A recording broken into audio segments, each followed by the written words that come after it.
guys, and welcome back to my channel. Last week Dior launched their new Backstage collection. It includes foundation, eyeshadow palettes, bronzing and highlighting palettes. I grabbed two from the whole collection, which are the eye palette in cool neutrals as well as the brow palette. In case you're interested in any one of these palettes, then please keep on watching.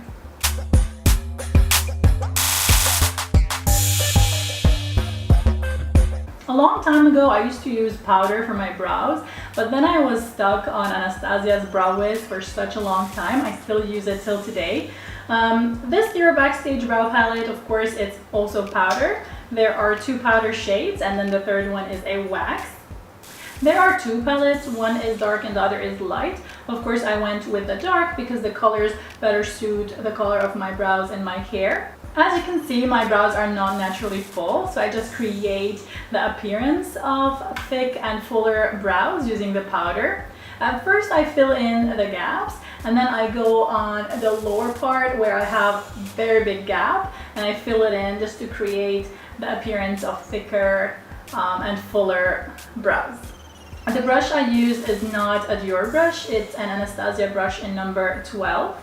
There are a lot of ways you can use the wax. You can either dip the brush in the wax and then take the powder and line, or the way I did it is actually because I saw it on YouTube, Dior's makeup artist doing it this way. What he did is after applying the powder, he used the spoolie and he just dipped it in the wax and brushed the brows.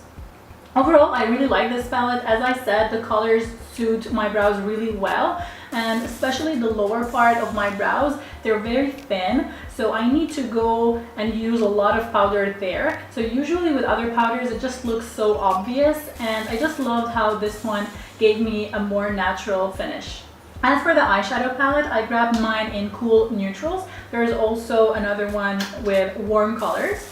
So as you can see, the packaging is very minimal. There is no mirror, there's a huge Dior logo, and the transparent glass allows you to see all the shadows. In the first corner of the palette, you have the primer. And when I first saw the primer, I didn't really think I will use it because usually cream primers are very thick and they drag the skin. But this one is actually really soft, and I hope you can see in the video how when I'm applying it, it's just so smooth and easy to apply. The shade next to the primer is referred to as a highlighter, and the one next to it as an ombre sculpting color. As for the second row, they are all shimmer shades, and the last row, they're all matte shades. On my eyes today, I actually used all the matte shades, and then on the lid, I used this purple shade right here. This shimmer shade, which is labeled purple, it actually kind of looks brown in the palette, but when you apply it, there's no doubt that it's purple. I used the highlight color on the inner corners of my eyes and my brow bone. I must say there's more glitter in it than shimmer, because as you apply it, you don't really see a shadow, white or silver shadow. You just see speckles of glitter, especially some of them get stuck on your brows.